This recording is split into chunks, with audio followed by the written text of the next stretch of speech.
Hey guys, so my sons have a YouTube channel and we went into the bait shop and they had a whole bunch of plain fishing lures and the owner asked if I could print on them since he knows that I do sublimation. So he gave me a stack of plain silver ones.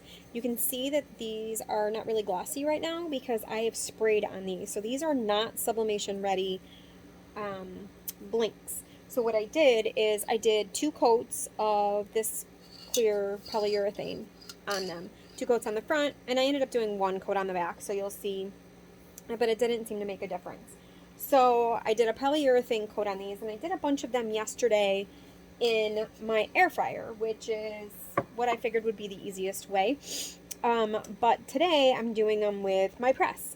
So I am going to show you what they look like yesterday. I didn't do the backs yesterday, so I'm going to have to do those again. So I'm going to hit those on with my press. But I'm going to show you what they look like. So I have another batch. I'm only doing like 2 at a time, and I easily could do more than that. But you'll see here, I'm going to start doing more than just the 2, but you can see here that those are 2 that I just got off. I mean, it's not something that I personally care for. I like the sublimation coating ones better, but he had a whole bunch of them that he needed done. So this is an inexpensive way for him to use up what he's got. So I will show you the ones that I did yesterday in the air fryer. Okay, so these ones I did yesterday in the air fryer. So I had them in for 10 minutes in my air fryer on 360. And you can see kind of like they have almost a brownish hue, so I probably can go lower if I do them in my air fryer, but they're all varying colors is what I had chosen. Like I said, I haven't done the backs of these, so I'm going to do the backs of these today. Originally, I was just going to spray them all black, but I like how the other ones are coming out with the design on the back, so I'm going to end up putting the design on these ones. But you can see here, these are the ones. I'm trying to get a decent picture so you can see it, but these ones kind of are brown, so they're still shiny, which if anybody fishes, you know that the fish love the glitter going through the water. These ones I haven't washed or anything like that, so there's still some paper residue and stuff on them. So these are the ones that I did yesterday in my air fryer. So this morning I did some with my press. So this one you can see is done with my press, and this comes out significantly better than the other one. They have a curve, so you'll see here that you're going to have a little bit of ghosting where it flips up on the back, because obviously this is a spoon. So, but this one you can see is very well defined black, and this one was a blue and a green pattern that I used.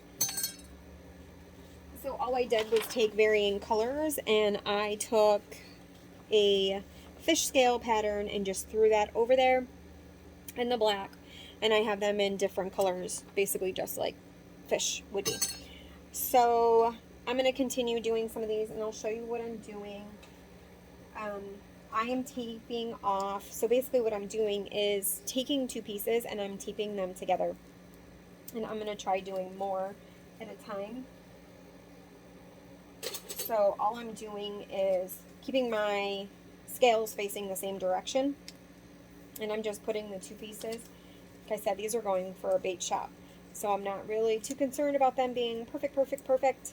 And then I'm just kind of folding it over, whichever way it folds over, and then using my fingernail to kind of crease it down where it spoons up in the center. And then I tape it. So I'm using standard heat tape. I'm out of the clear bluish hue heat tape. This is not my favorite, so I won't even tell you where I got it. So I'm just using it until my other stuff comes in, because it, well, was free. It came with an order, so we're just going to use it up and be done with it. So on the fishing lures is perfect. So I'm just folding this and taping it. I need a new tape dispenser, new teeth, but so I'm just, like I said, folding this over, taping it in place to try to cover up as much of the design as I can. to catch the color. And I'm doing the front and the back side at the same time.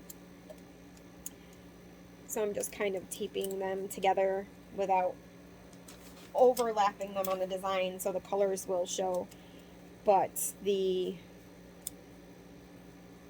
I'm not gonna have the silver on the one side versus the other side, so both of them will have it at the same time. Yes, this one has a lot of tape. It didn't want to fold right for me, so I'm gonna throw these two on here right now. Like I said, I'm gonna try to do more at a time because I have a bunch of these. So usually I start spoon side up. I have a smaller pressing pillow here. Like I said, you could probably lay the entire thing out and do a whole bunch of them. I'm just doing 2 at a time for right now. So I'm going to I have a piece of copy paper and a blowout sheet underneath. I'm going to throw another blowout sheet. I don't really care about reusing the same blowout sheet. I have my press set on 400 at 180 seconds is what I'm doing. And that's what I do for each of the sides. So I flip it and I do the other side. So right now I'm doing spoon side up for 180 seconds. We're going to see how that comes out.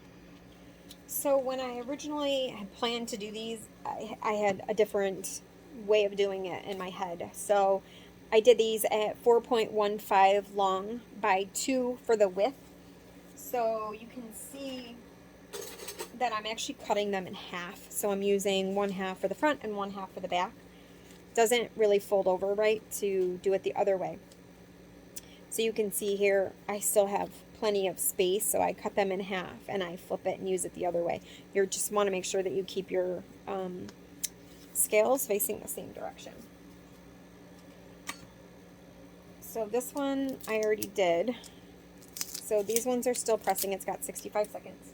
So I'm going to take the tape off while we're waiting for that to get done. Like I said, I've been using a lot more tape than I probably need to on this, but I don't like the tape, so I'm just trying to get that done, and I have a bunch of these to get done. You can see here, that's what's left. In my bucket, I have no idea how many they gave me. It was just a stack. So we are getting them printed. I've already soaked these in water, so I know that the print will not come off. It is adhering to the urethane coating that I put on there. I did 1 coat, I let it dry for a couple hours, and then put the second coat on.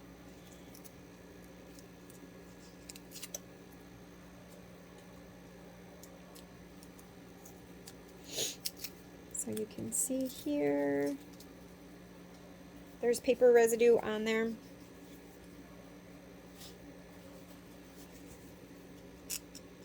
So I'll wash all of these off.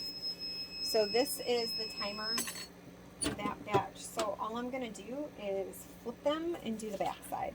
I haven't tried undoing them, but it doesn't bleed through as much on this side. So I'm assuming, obviously, it still needs more time, which it does since it's still pressing. I'm going to do another 180 on that side. Let me go wash this one off so you can see what it looks like. Okay. So I just went and washed it off to get the paper that's stuck on there off. So you can see here that is the fishing lure. So like I said, this is where it bows in because it's a spoon. But you still have the pattern on there. So like I said, I just try to keep the scales the same direction. And you can basically use any variation of color. I have some pink that I need to do and some chartreuse and stuff like that to try to get them to be more like fish. We have a pond, so like I said, my kids fish all the time and they have a fishing channel. So this obviously makes sense to me, but I haven't tried doing them with words or anything like that on there. I did do some in my air fryer previously and I couldn't get the ghosting, but they were sublimation coated, so I'll show you those too. So these were subcoated ones, so you can see here I had a considerable ghosting right here in the center, and this is what the back looked like trying to get the spoon. This is a treble hook, but it still has the same pattern. So this was a white one and this was a silver one. So, I mean, for my kids, they don't care. They'll use the treble hook. It still, has the colors and the shimmer and stuff like that. But for resale, I wouldn't resell these. Like I said, these are going to a bait shop, and he just wanted something different and had a whole bunch of them that were plain. So, like I said, I do 400 degrees at 180 seconds, one side, and then the other side for the same. And take the paper and the tape off and give them a quick rinse to get any paper or anything off of it. And that's how you do them. They're super, super easy. Like I said, I'm sure he paid pennies, if that, for these, because he had a ton. But, I mean, they seem to be working out pretty good, but I definitely like the pressing them better than the air fryer. I think they come out way better pressing them as opposed to the air fryer. When I did them in the air fryer, I did 10 minutes on 360, and they didn't come out as well as these ones are coming out. So, hope that helps. Thanks, guys. Bye.